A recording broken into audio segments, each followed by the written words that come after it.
taku karopatu, taku whakaruruhau, te pōporo tū ki te hamuti. Born of warrior stock, bred to life a man, cream of his crop, pride of his clan. In freedom's cry and Iwi's call, he dedicated his life and gave his all.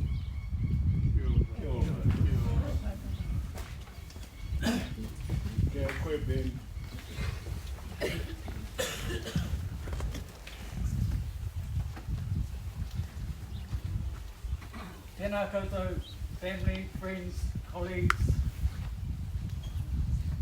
gathered here today. 1 week ago today, my nephew, standing there in his uniform, gave a eulogy for his mother, who is also my sister. Now, he was the RSM of the New Zealand SAS, and he presented his eulogy more like a military briefing. It was very effective. However, that's not my experience. I've been a teacher for 50 years or so, so I have my teaching notes here. So my tuakana was born to our parents, Louis Hereward and Edina Hengster. Some of you hearing the names Louis Hereward wonder who I'm talking about. Because he was never known by those names, he was always Bub or Bubba. Okay, Dad's ancestry included a British whaling captain, that's where the Hengster name comes from. I've seen it written somewhere that he was a naval captain, but no, he wasn't. He was a whaler. Also in his ancestry was a Scottish, Irish, Australian bridge builder and boat builder. That's the McRobert side of our family. Māori side, whānau Apanui and Taranaki iwi, but also connections to Te Aitanga Ngahaki and Ngāti Kahungunu. Mum, ancestry again, I suppose, descended from an English navigator, so another seaman, and her tribal affiliations were Tūwharetoa, Ngāti Hinamanu, which is a branch of Ngāti Kahungunu, and also up and down the Whanganui River, Ngāti Hau, Ngāti Pāmoana, Ngāti Hauiti. So, as my friend Monty Morrison says, like him, our family are a bit of a fruit salad when it comes to iwi. So, as many of you know, we were raised on the farm, which is across the creek, over the paddocks, and up the hill. I've talked about iwi just recently, just a moment ago, but the people that were most important to our brother were the people from this valley, right?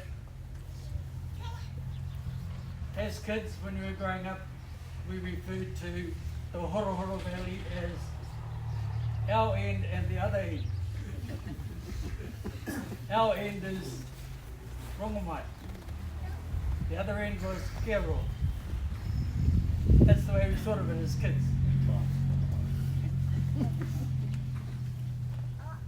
Throughout his life, the most important people to Ken, as I said, were the people of this valley. This marae, which the land for which was, or put it another way, we were allowed to build, our parents were allowed to build this marae thanks to Ngāti Kea, Ngāti Tuara, and this place was very important to Ken. Give you a bit of insight of what it was like to grow up with Ken. As I told the family last night, my first memory was as a child, probably 2 or 3, was Ken pulling me out of Lake Lotoiti at Lotara Marae.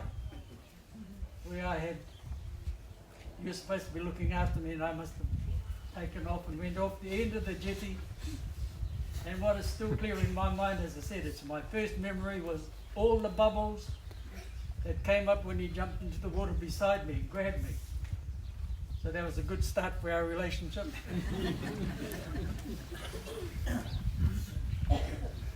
At school, wasn't a good fit for my big brother. I can imagine his teachers in those days thought of him as a bit of a haututu. These days, he would be put in a class for gifted children. He was that bright. So, as I said, his early schooling wasn't the best place for him, and that's one reason why my dad sent him off to Tipene. Bit more discipline, and actually he did very well at Tipene, he excelled. That big brain of his got to work. However, school still wasn't his place, so he made it quite clear to my parents that he didn't want to go back there. He got school C early. The principal was very keen for him to continue schooling, but he'd had enough of that. So he left school, he ended up driving bulldozers over at Tihoi. He was smart enough, even though he was only in his teens, he could do his own surveying, cut his own roads and so on. After he had enough of that, he joined our big brother in the precinct works at Timona in Hastings. Then he decided at the age of 20 he'd join the army. So he joined the army and off he went to Malaya chasing communist insurgents around in the jungle. Came back from Malaya back to the freezing works for a brief time. Then the army called again and away he went to Malaya for a second time. Came back from Malaya and finally decided after he came back a second time, I'll go to university. So off he went to Victoria University. Worked hard, I suppose, because he was a bit of an older student. Got through in a shorter time than most people do. The other thing he acquired apart from his degree at Victoria was a wife. His first wife, Nikki. They returned to Rotorua. Ken had a junior partnership in a law firm. Unluckily or luckily, depending on which way you look at it, his old partner passed away. So Ken ended up owning the practice. So luckily for him, he had some strong women to help him, like Georgina Tehehe, who was his junior partner, Kath Green, who ran his office. And if any of you ever went into that office in the past, you would have almost needed a breathing mask. Well, no, we're into breathing mask today, but Ken was a chain smoker. So his office, and more particularly his little green Renault car, was like an ashtray. When you got into his car, it was very Ken and Nikki raised their 4 children. Nikki was keen on gardening, so Ken and I and Nikki ended up being tomato growers, as well as me being a teacher, Ken being a lawyer. We were growing tomatoes out at Rotokawa for a couple of years. It was interesting. Long hours for both of us. Unfortunately, Nikki, who was a sufferer of asthma, passed away. And Ken, he lost a bit of interest for a while. So, and one day I ran into Darky Webby in the street. He said, "Hey boy, that's Darky. Have you met Ken's new woman?" I said, "No, who's that?" And he said, oh man, beautiful, clever, and young. Yeah,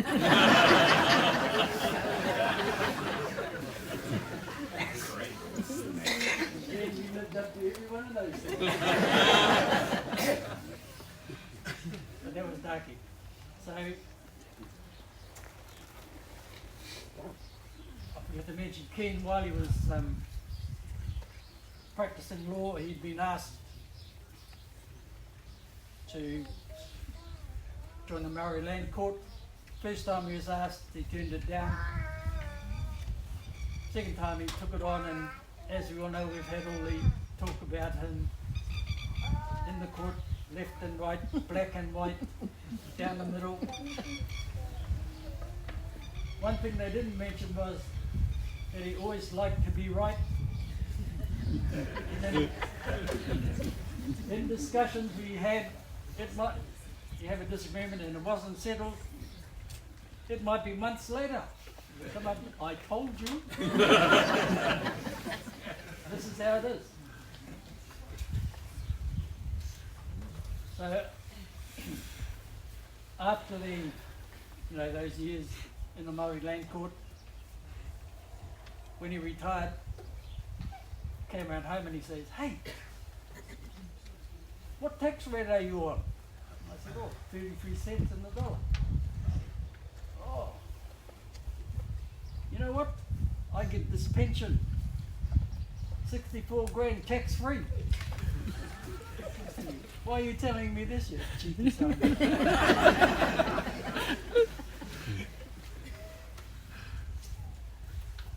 That sort of thing was apparent throughout his life. For a short while he was living with our Uncle George Tyre and Auntie Babe. You might not know he was a bit of a poet. Mind you, my Auntie Babe didn't like this poem. It's got a bit tricky bit in it. So our auntie said her name was Anihera Rose, MacDonald originally. Anihera Rose. So he made up this little ditty. Anihera Rose sat on a tack. Anihera Rose.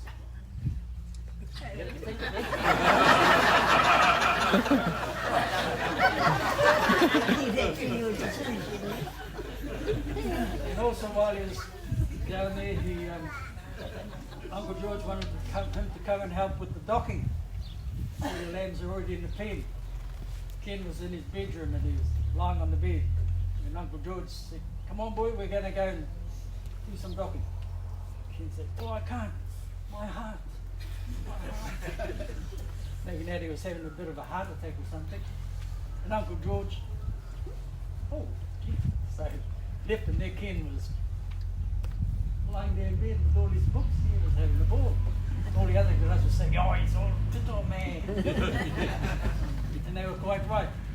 Now Uncle George, who was a very funny man, he used to love, and years later, if Ken was present, he would do that.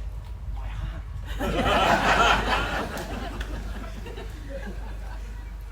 That continued.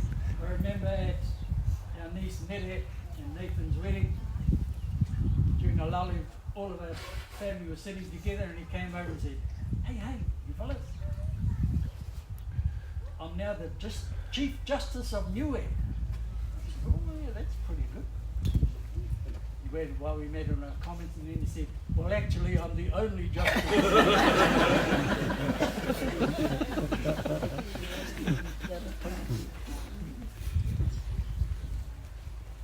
Yeah, talking about Niue and Rarotonga.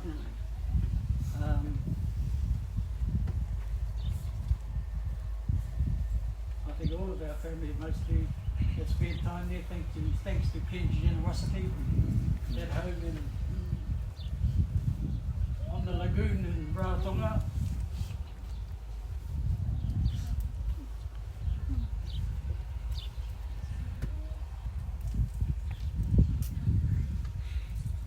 That's a special place for all of us.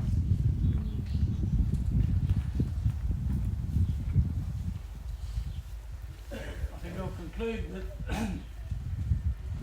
HK, as we called him. That name Heta, well, it's comes down through my mum's family. Ken was the fourth heta in the family. We have a first cousin, Seth. We have heta the sixth there somewhere. And a grandson, Ken's grandson, Seth. So heta, Seth, and seven of them. But as I said, we called him HK. He was generous with his time, and when needed he was quite happy to give a bit of sneaky financial assistance to people who needed it with no fuss.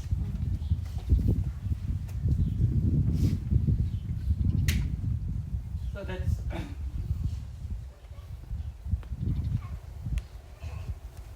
that's the way we remember him. Kia ora.